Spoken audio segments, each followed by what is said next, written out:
Estoy con ustedes, amigos, nuevamente aquí para iniciar el programa. Tengo que darle la bienvenida a todos los amigos que nos sintonizan fuera de Trinidad, en Bolivia y el mundo a través de la aplicación de YouTube. Usted puede ingresar al buscador, canal 27 Trinidad. Inmediatamente estamos con esta transmisión en vivo desde la capital veniana. Bueno, tengo que darle la bienvenida a nuestro invitado en esta oportunidad. Se trata del licenciado Palmiro Soria Galvarro. Él es economista, fue delegado presidencial para el Beni, por eso es que muchos lo van a recordar y saben quién es Palmiro Soria.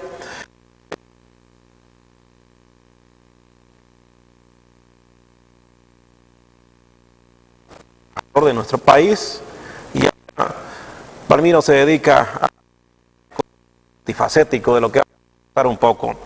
Bienvenido, Palmiro, es un gusto tenerte acá en el programa y bueno, pues estamos para conversar. Muchas gracias, Jonás, es un honor compartir el set contigo.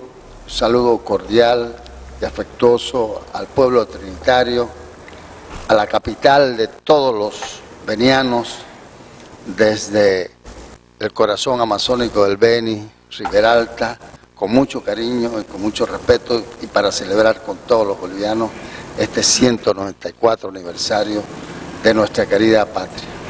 De hecho, que vamos a hablar de nuestra querida Bolivia. ¿Qué ha hecho Palmiro en estos últimos dos tiempos? Recientemente nos encontramos acá en Trinidad amazoneando con la presentación de esta nueva faceta en la literatura ya de Palmiro Soria. Sí, hermano, bueno, en estos 2 años y medio lo que he hecho es volver a la escuela. Estoy haciendo mi doctorado en la Universidad de La Habana, estoy terminando mi doctorado en ciencia política en un tema que se llama la Amazonía política boliviana y las políticas públicas para la Amazonía, en el periodo de 1990 al 2014. En 1990 porque en ese momento inicia la gran marcha de los pueblos indígenas del Beni. Parte de ahí. Exacto, a partir de ahí. Porque ese es un momento importante en que el país se entera de que habían otros indígenas dentro del país. Porque hasta ese momento la hegemonía de los pueblos, los grandes pueblos indígenas andinos, como el Aymara y el Quechua, pues los nuestros aparecían subsumidos entre el olvido, ¿no es cierto?, y el desconocimiento. Incluso el guaraní, ¿no? Incluso el guaraní. Entonces, y además estoy escribiendo, ¿no? Estoy haciendo un poco las cosas que me gustan, escribiendo poesía sobre todo, aunque recientemente he terminado un ensayo, he analizado el capítulo 8 de la Constitución Política del Estado, que está referido a la Amazonía, y he escrito otros 2 ensayos, uno sobre los elementos constitutivos de la identidad amazónica y el otro ensayo es sobre el concepto de la Amazonía política, es decir, la evolución de la identidad cultural amazónica a la identidad política amazónica, un salto necesario.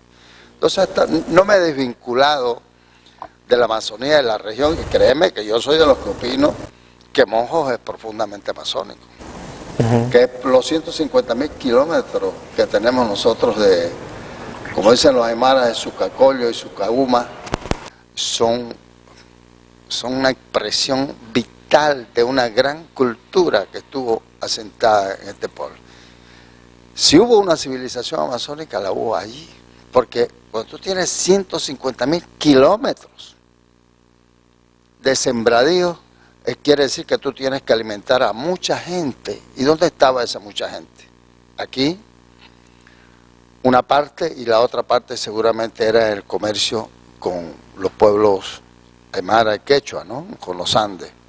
Entonces hay mucho que escarbar todavía en nuestra historia, hay mucho que leer, que interpretar del enorme, extraordinario patrimonio cultural e inmaterial que tenemos en el Beni. Y eso, amén de la biodiversidad. Incluso como referencia, eso seguramente se menciona en el doctorado. Sin duda. Claro. Eso es central.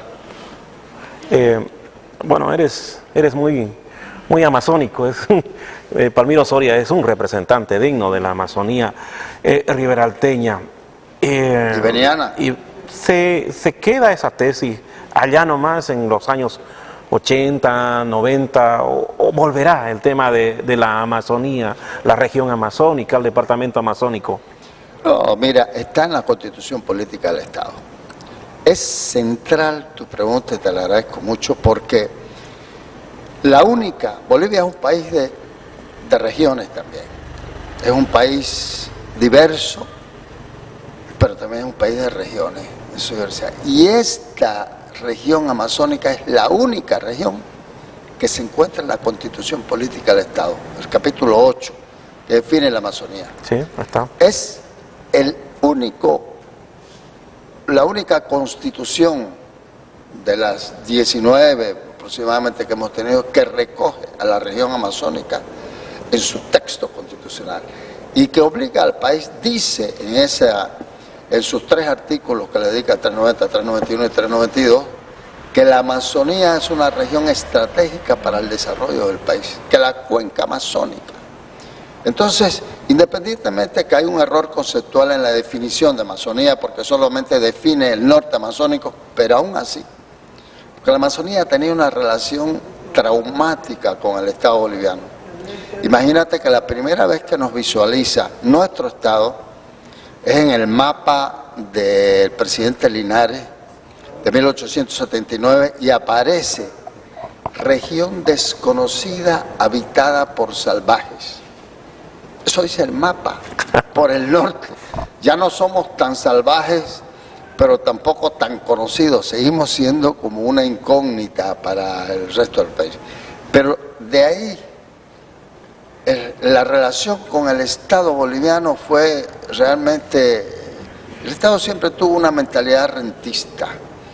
El mejor momento estableció en la cumbre del desarrollo del caucho, del boom del caucho, estableció una aduanilla ¿no es cierto?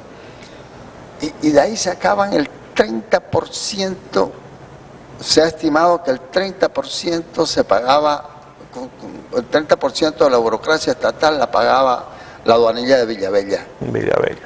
Y salía en primera plana, en los periódicos. Roger Becerra recoge en su libro esa información, ¿no es cierto? Aparecía en primera plana del periódico, llegó la remesa de Villavella.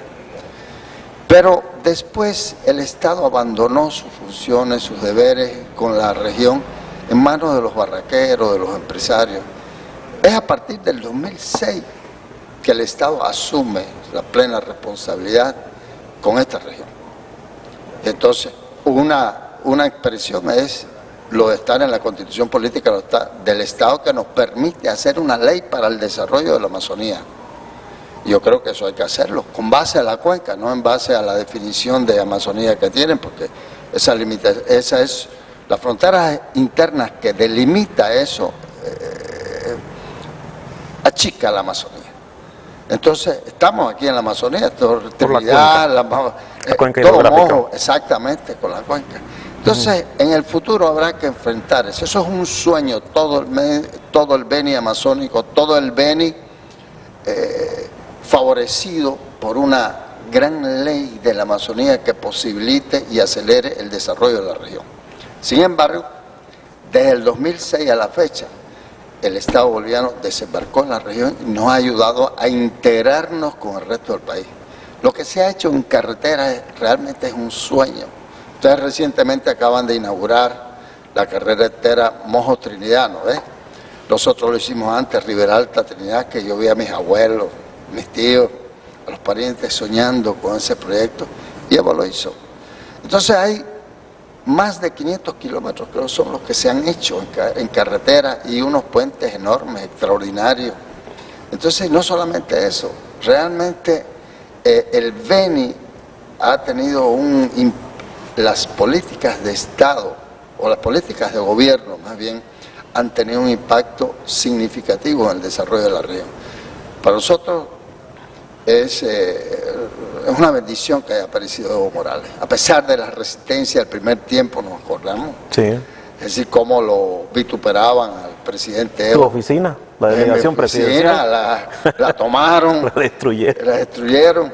Entonces, y la verdad es que Evo ha sido muy leal con nuestra región. No sé qué, la verdad es que cuesta trabajo creer que un presidente se encariñe tanto con una región como el Beni, porque ha venido aquí 500.000 veces. Y sigue viniendo. Y sigue viniendo. Mañana va a estar acá, ¿no? Y hay algo que, aparte de esto en concreto, nos motive a esperar con algarabía, con alegría, 194 años de independencia de nuestra amada Bolivia, como región, como país también. Por supuesto, mira, hay datos incuestionables. Nadie puede negar que la Bolivia pequeñita, pobre, mediatísica, se murió con Evo.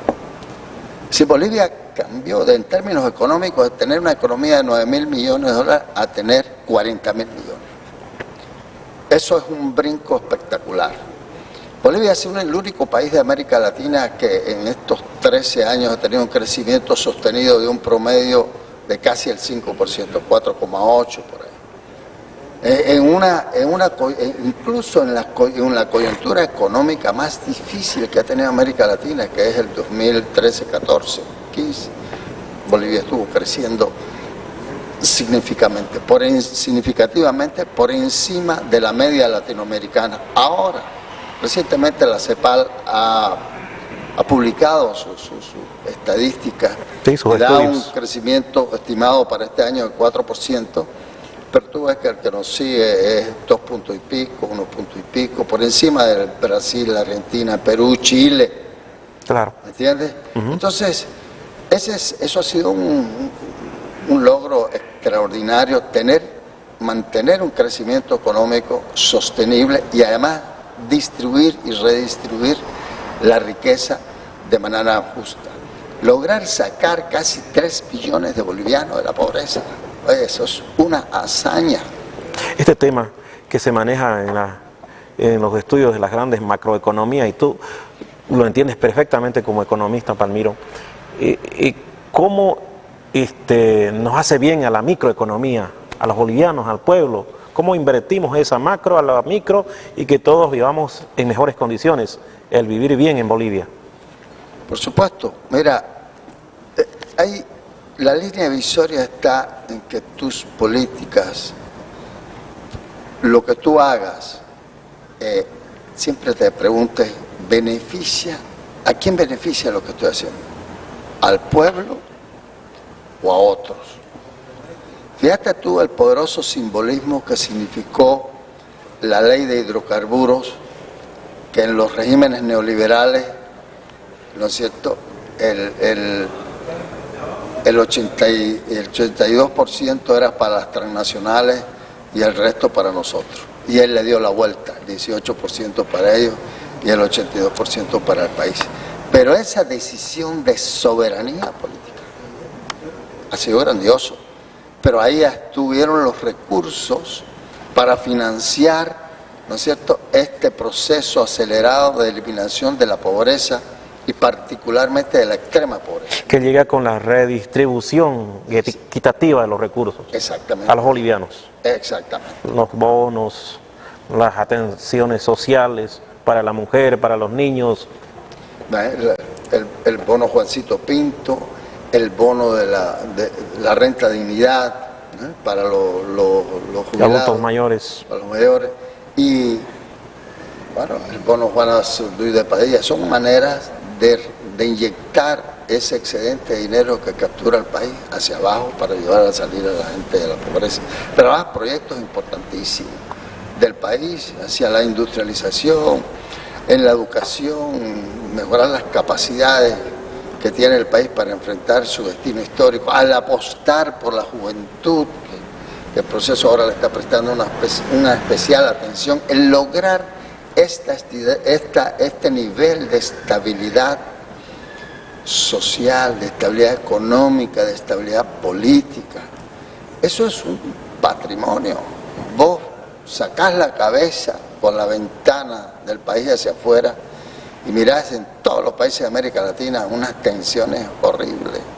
Anda a mirar la economía argentina, anda a mirar la sociedad argentina, la política argentina, con una inestabilidad extraordinaria. Va a caer todavía este año. Con una crisis económica brutal. Entonces igual en Brasil, por Dios, todo ese escándalo de Lavallato, ese escándalo político, la judicialización de la política y grandes procesos de corrupción y la economía estancada y la economía decreciendo. En el caso brasileño es terrible eso, ¿no? Y otro tanto por la política chilena. En Colombia, Venezuela por otras razones que tú apuntaste muy bien, ¿no? Pero el bloqueo, el tema, ha habido errores también de nuestros compañeros ahí, pero el imperio se ha ensañado con Venezuela. Los hermanos cubanos y bueno, todos que han estado en esas reuniones allá en la diplomacia internacional en La Habana, ¿qué dicen? ¿Cómo lo veíamos hace 2 años a Bolivia? No, mira, en Cuba respetan, quieren y admiran al presidente Evo. Y lo admiran porque es una gente humilde. Evo es el paradigma de un pobre, de un indígena, un campesino que se levanta con dotes naturales, con una inteligencia natural extraordinaria y un líder, ¿no es cierto? Y tiene la brillantez, la sabiduría política porque el presidente ha sido un hombre de unidad. Y fíjate que ha hecho un arco de unidad con las organizaciones sociales, todas las organizaciones sociales, campesinas, obreras, intelectuales de todo tipo, y hasta los empresarios. Es decir, ha creado un estilo de hacer política con todos y por el bien de todos, como decía José Martí. Entonces, ese rasgo, esa característica, digamos, ha sido muy admirada en Cuba y muy admirada en América Latina. Claro. ¿No es cierto? Porque, oye, nosotros en América Latina hay alrededor de 30 millones de indígenas. Y entonces los indígenas lo tienen al presidente como su ídolo, ¿cierto? Y fíjate que lindo ahora, estamos celebrando este aniversario con una asamblea, con la Asamblea Legislativa Nacional en pleno su reunión aquí en Trinidad. Acá en Trinidad, que eso claro. Es de un poderoso simbolismo. Y también que lo hayan invitado a Mujica, al presidente Mujica, que ha sido es otro, a mí me parece, yo encuentro mucho parecido entre el presidente Mujica y el presidente Evo Morales. Mujica es un hombre que siempre ha sido muy humilde, un hombre que viene de la pobreza, que nunca le han interesado los bienes materiales, y ha sido un productor agropecuario, vivió siempre en su chaquito, en su chacrita. El Papa ha dicho del presidente Mujica que es un sabio, porque Mujica tiene un estilo de filosofar, de reflexionar de la vida, es decir, al lado de su pueblo, al lado de los de abajo y para mejorar a su pueblo. Y Evo es lo mismo. Por eso yo creo que Mujica está aquí. Y pues me he sentido muy feliz, yo soy un gran admirador de Mujica y lo veo a los dos y me parece que son parte de un tipo de liderazgo que ha encarado la política, la lucha social, los sueños revolucionarios como una causa de vida, como un modo de vida y ahí logrando éxitos, cosechando éxitos. Bueno, mañana lo vamos a tener acá, el expresidente Pepe Mujica, de Uruguay, y pues va a ser un gusto, un honor, creo, tenerlo en la Santísima Trinidad, a semejante personalidad que nos da el gusto de venir, de llegar acá, ¿no? Bueno, para mí hay muchas cosas de las cuales hablar y quiero cerrarlo con esto, ¿no? ¿Cómo analizas el tema, ya que estás en esto de la maestría de Ciencias Políticas, de lo que está sucediendo ahora con el binomio, el doctorado, perdón, el binomio Evo y Álvaro, ¿no? y las posibilidades que también no le vamos a negar a los otros, están en carrera, por algo están. No, pero ¿cómo ves la situación política rumbo a este 20 de octubre? Mira, en realidad nosotros tenemos el mejor binomio, ¿no? Es decir, el país tiene el mejor binomio en Evo y Álvaro. Álvaro es de los intelectuales más poderosos, más elevados que hemos tenido en todos los tiempos. Es un pensador latinoamericano y universal, es un marxista, es un hombre de leyes, un hombre con una cultura universal extraordinario y aporta, digamos, su liderazgo intelectual. Y Evo es el líder de masas. El líder de masas, el hombre que nació en el seno del pueblo y se ha proyectado, ahora es un estadista. Ahora es un estadista en toda la línea, reconocido, más reconocido afuera que a veces que aquí adentro. ¿Cuántos honoris causa no le han dado a Evo? Muchos.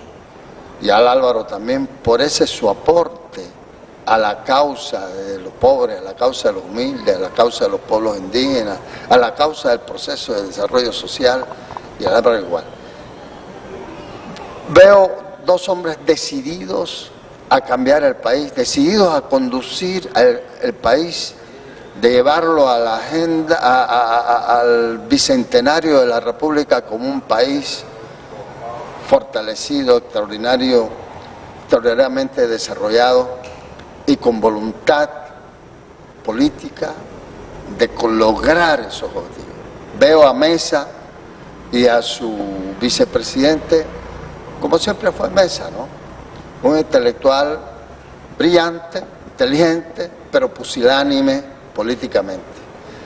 Él es bueno sin duda es un gran comunicador social, todos nos acordamos de sus virtudes como tal, pero no podemos reconocer lo mismo como político. Nos acordamos las veces que renunció, ¿no es cierto?, culipandeando ante la situación. No tienen el coraje para enfrentar los problemas, la soberanía. Da pena como él nos habló, ¿no es cierto?, como se humilló ante el imperio para pedir un poquito de plata para pagar a los maestros, etcétera, etcétera, etcétera. Y Ortiz, bueno, él recoge los sueños del neoliberalismo, del neoliberalismo de los 90, y no es nada bueno para el país. Ya el país conoce a los neoliberales. Estamos hablando cómo reelegir a Evo. Finalmente, es lo mejor que le ha sucedido al país en los últimos 100 años, o probablemente desde que se fundó la República. Y los venianos, a nosotros los venianos sí, con absoluta seguridad, lo mejor que nos ha pasado en toda nuestra historia se llama Evo Morales y Álvaro García Linera. Seremos muy tontos nosotros los venianos si por N causa hay errores en el gobierno de Evo y del Álvaro. Claro que hay errores, no hay procesos sin errores, no hay gobierno puro. La política no es un agua de rosa, pero el resultado general, el resultado es fantástico para Bolivia y fantástico para el Beni. Por lo tanto, los venianos, que somos gente inteligente, que somos gente decidida, que somos gente que creemos en que vamos a lograr nuestras metas de desarrollo, no nos queda de otra que apoyar a Evo y al Álvaro, porque ahí está nuestro futuro. Votar por Álvaro y por Evo, en mi criterio, significa votar por el Beni, votar por el desarrollo del Beni. Por Álvaro y por Evo, en mi criterio. Ahora bien, ¿cómo crees que está el escenario? Esa es la voluntad del querer ser, de quienes entienden la situación y dicen, vamos a votar por el futuro que es Evo y Álvaro. Pero, ¿y cómo crees que está? Bueno, las encuestas, mira, las encuestas, aunque nunca nos han favorecido las encuestas, históricamente las encuestas siempre tuvieron un subregistro, porque no contemplaban adecuadamente el voto campesino, indígena, comunidades aisladas, y porque nuestro pueblo también no siempre dice sus intenciones de voto. Y en el país sucede un poco eso. Entonces, pero igual, con a pesar del subregistro, estamos lindando con el 40%. Es decir, para llegar al 40% es un poquito de esfuerzo, la campaña recién ha empezado, y eso se va a lograr. Y todas las encuestas han marcado un 10-11% de diferencia con relación a Carlos Mesa. Carlos Mesa no tiene nada que ver con el Beni, nunca ha venido aquí, o las veces que ha venido ha sido un paseíto turístico. Entonces, yo creo que debemos estar confiados, hay que luchar, hay que trabajar, hay que hablar con nuestros amigos, hay que hablar con la familia, pero yo lo veo al presidente triunfando en primera vuelta. Y mi predicción es decir, se va a sacar de lejos más del 10% de diferencia y vamos a estar lindando sobre el 50% de los votos, y eso nos va a dar una victoria cómoda en primera vuelta. Lo que está en duda realmente es si se va a lograr o no los 2 tercios, porque los otros partidos políticos, Carlos Mesa, Ortiz y los demás, están viendo de qué tamañito es la brigada parlamentaria que van a tener. Entonces están luchando por tener un poquito más de parlamentarios. Esa es la pelea, pero ellos saben que la victoria está cantada en favor de Evo y el Álvaro, porque la realidad concreta, hay un cambio tremendo en la estructura económica y social del país, muy beneficioso para nuestra gente. Yo quiero agradecerle a nuestro invitado en esta oportunidad, al licenciado Palmiro Soria, por haber estado aquí en